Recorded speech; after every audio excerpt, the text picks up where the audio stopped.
1 Konings 21. Nabot word op bevel van Isebel gedood. Elia kondig as straf daarvoor die uitroeiing van Agab se geslag aan. En na hierdie dinge het dit gebeur. Nabot, 'n Jesreeliet, het in Jesreel 'n wingerd gehad, wat langs die paleis van Agab, die koning van Samaria was.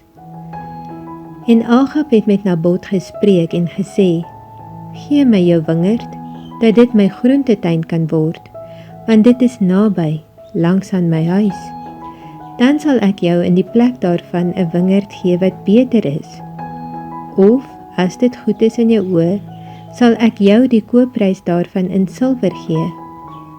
Maar Nabot het vir Agab gesê, mag die Here my daarvoor bewaar, dat ek die erfdeel van my vader aan u sou gee.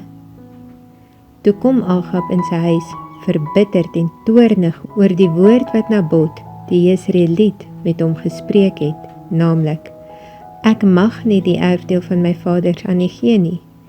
En hy het op sy bed gaan lê en sy gesig omgedraai en geen brood geëet nie.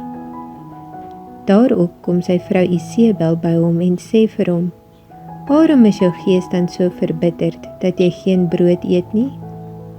En hy antwoord haar, omdat ek met Nabot, die Jesreeliet, gespreek en aan hom gesê het, gee my jou wingerd vir geld, of as jy wil, sal ek jou wingerd in die plek daarvan gee. Maar hy het gesê, ek mag my wingerd nie aan u gee nie. Toe sê sy vrou Isebel vir hom, oefen jy nou die koningskap oor Israel uit? Staan op, eet brood, en laat jou hart vrolik wees. Ek sal jou die wingerd van Nabot, die Jesreeliet, gee.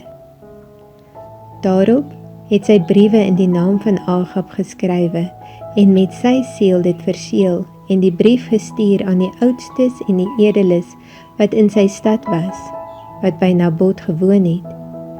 En in die briewe het sy dit geskrywe, roep 'n vasdag uit, en sit Nabot vooraan onder die volk, en sit 2 manne, deugniete teenoor hom, wat teen hom getuig en sê, jy het God en die koning gevloek, lei hom dan uit en stenig hom, dat hy sterwe.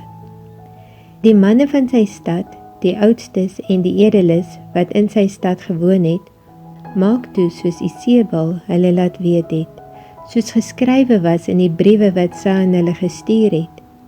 Hulle het 'n vasdag uitgeroep, en Nabot vooraan onder die volk gesit. Toe kom die 2 manne, deugniete, en gaan sit teenoor hom, en die deugniete het teen hom, teen Nabot, voor die volk getuig en gesê, Nabot het God en die koning gevloek. Daarop lei hulle hom buitekant die stad uit en stenig hom, sodat hy gesterf het. Daarna laat hulle Isebel weet, Nabot is gestenig en is dood.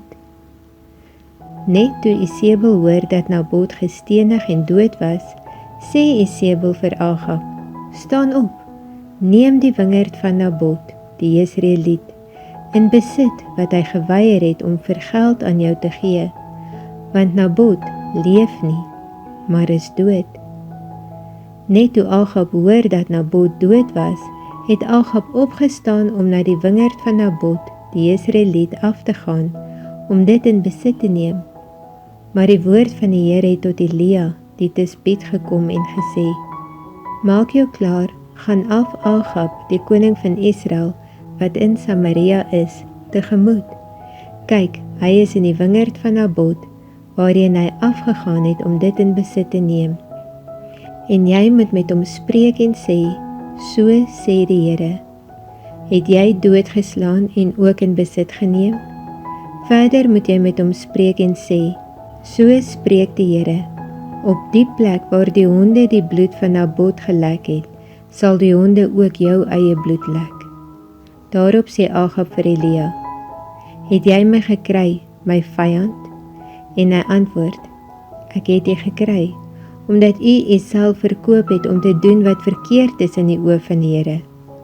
Kyk, ek gaan onheil bring oor jou en jou skoon wegvee, en ek sal van Agab uitroei al wat manlik is in Israel, sonder uitsondering, en ek sal jou huis maak soos die huis van Jerobeam, die seun van Nebat, en soos die huis van Baesa, die seun van Ahia, weens die geterg waarmee jy my geterg het, en dat jy Israel laat sondig het.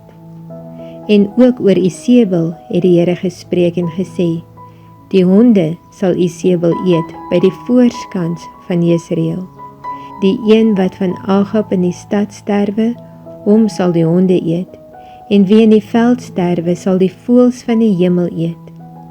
Waarlik, daar was niemand soos Agab, wat homself verkoop het om te doen wat verkeerd is in die oë van die Here nie, omdat sy vrou Isebel hom verlei het. En hy het baie afskuwelik gehandel, deur agter die drekgode aan te loop, net soos die Amorite gedoen het, wat die Here voor die kinders van Israel uitverdrywe het. En toe Agab hierdie woorde hoor, het hy sy klere geskeur en 'n roukleed om sy lyf gebind en gevas. Hy het ook met die roukleed geslaap en stadig rondgeloop. Toe kom die woord van die Here tot Elia, die Tisbiet, en sê, het jy gesien dat Agab hom voor my aangesig verneder het? Omdat hy hom voor my aangesig verneder het, sal ek die onheil in sy dae nie bring nie, en die dae van sy seun sal ek die onheil oor sy huis bring.